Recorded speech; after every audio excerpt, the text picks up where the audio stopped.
अब महाराज लक्ष्मी माता भी आ गई। अब उसमें से अमृत निकलता है।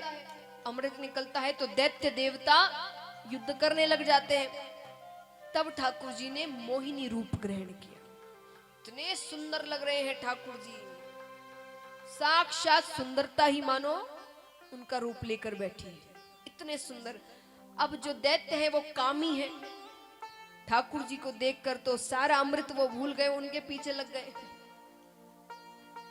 तो यहां पर ठाकुर जी ने दैत्यों को तो मदिरा पान करवा दिया और देवताओं को अमृत पान करवा दिया। अब देवताओं की लाइन में एक दैत्य भी खड़ा हो गया, राहु नामक दैत्य। उसे भी अमृत पान करवा दिया ठाकुर जी ने। जब ध्यान आया तो सुदर्शन चक्र फेंका, सर और धड़ अलग हो गया, पर तब तक वो अमर हो चुके थे। तो तब से दो दैत्य बन गए, राहु और केतु। इस प्रकार समुद्र मंथन होता है। अब देवता अमर हो गए, आक्रमण करते हैं, 3 लोक 14 भुवन वापस ले लेते हैं।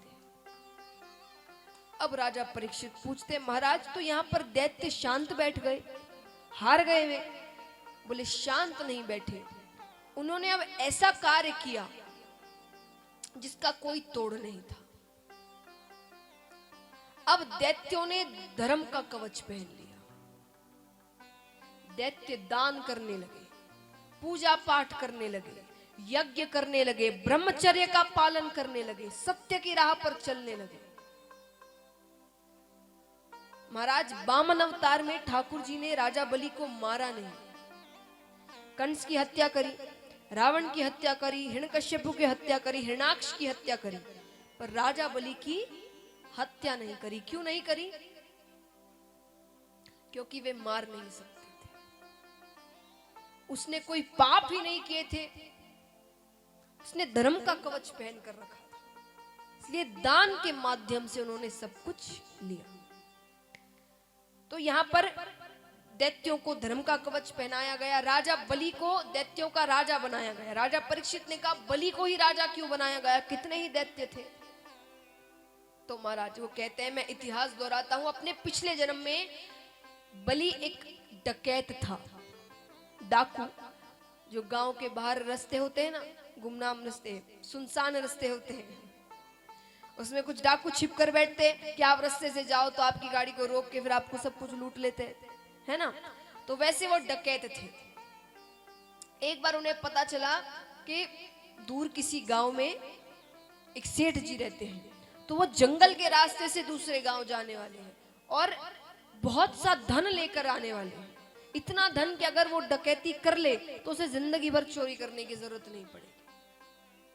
अच्छी बात है। तो उसने 2 रोटियां बांधी पोटली में और वो उस जंगल के रास्ते में जाने लगा। एक पूरा दिन हो गया, उसने भोजन नहीं किया। दूसरे दिन स्नान इत्यादि कर कर वो भोजन करने बैठता है तो सामने से कुत्ता आता है, भूखा है, वो रोटी की तरफ देख रहा है। बलि ने उसे अपनी एक रोटी दे दी, उसे वो खाने लगा। उसके बाद वो फिर आया वापस, उसे और भूख लग रही है, बलि ने अपनी दूसरी रोटी भी उसे दे दी। इस कार्य को करने में कुल 24 मिनट लगे। कितने मिनट? 24 मिनट। ठीक है, बात खत्म हो गई। अंत समय आया, यमराज के पास पहुंचते हैं। चित्रगुप्त से पूछा गया कि भाई बताओ। चित्रगुप्त ने कहा कि इसने जिंदगी भर पाप ही पाप किए, केवल 24 मिनट का पुण्य किया। एक भूखे कुत्ते को इसने भोजन करवाया था। अच्छी बात है। यमराज ने कहा कि पहले पुण्य भोगना चाहते हो कि पाप? शुक्राचार्य जी वहां से जा रहे थे। शुक्राचार्य जी ने कहा कह दो पुण्य। उसने कहा पुण्य भोगना चाहता हूं। क्या करना चाहते हो? शुक्राचार्य जी ने कहा कहो इंद्रासन पर बैठना चाहता हूं। उसने कहा इंद्रासन पर बैठना चाहता हूं। इंद्र को समझाया गया कि 24 मिनट की बात है, बस 24 मिनट बैठाकर इसे वापस फिर नरकलोक ही लेकर जाना है। फिर तो कितने वर्ष रहेगा नरकलोक में पता नहीं, इतने पाप किए इसने। अच्छी बात है। अब इंद्रासन पर बैठने से पहले शुक्राचार्य जी ने बलि के कानों में कुछ कहा। बलि ने कहा ठीक है, मैं वैसे ही करूंगा। इंद्रासन पर बैठते ही बुद्धि भ्रष्ट हो जाती है, सब भूल जाता है। अप्सराओं से कहता है नृत्य करके दिखाओ। पकवान मंगाए जाते हैं, भोजन कर रहा है। शुक्राचार्य जी ने कहा क्या करने को भेजा था और क्या कर रहा है? नीचे एक छोटा सा पत्थर रखा था, शुक्राचार्य जी ने उठाया और खींचकर उसके सर पर फेंक कर मारा। चोट लगी, ध्यान आया मुझे क्या करना था। ये जो दुख, विपत्ति, संकट, ये चीजें जो आती है ना हमारे पास महाराज, ये ठाकुर जी पत्थर फेंक कर मारते हैं समझाने के लिए कि तुम्हें क्या करना है, मैंने तुम्हें क्या करने को भेजा है, तुम क्या कर रहे हो। पर हम ऐसे हो गए हैं कि पत्थर छोड़िए, पूरा पर्वत फेंक कर भी कोई हमें मार देना, फिर भी हमें समझ नहीं आने वाला।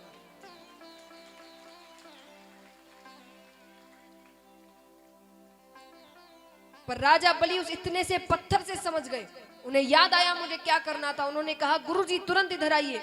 शुक्राचार्य जी आते हैं, हाथ में जल दीजिए, जल देते हैं। फिर सब देवी देवता वहां खड़े थे, उनसे कहा कि अभी ये 3 लोक 14 भुवन, इनका मालिक मैं हूं। बोले हाँ 10 मिनट के लिए तो तुम ही हो। तो बोले ठीक है, ये 3 लोक 14 भुवन मैं अपने गुरु जी को दान में देता हूं।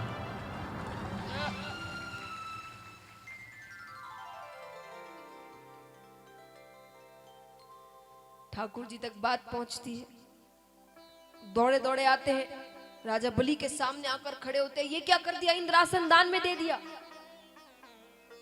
जो हो गया वो हो गया, कुछ कर नहीं सकती। यमराज ने कहा चलो नरक लोक। राजा बलि ने कहा कैसा नरक लोक, जिसने भगवान के साक्षात दर्शन कर लिए हो वो नरक लोक जाता है क्या।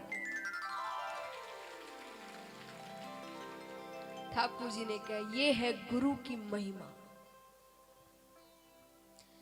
गुरु वही अच्छा जो आपको भगवान से मिलाए।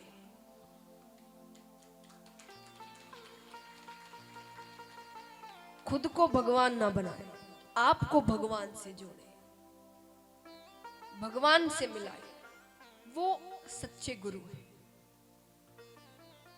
तो महाराज इसीलिए बलि को दैत्यों का राजा बनाया।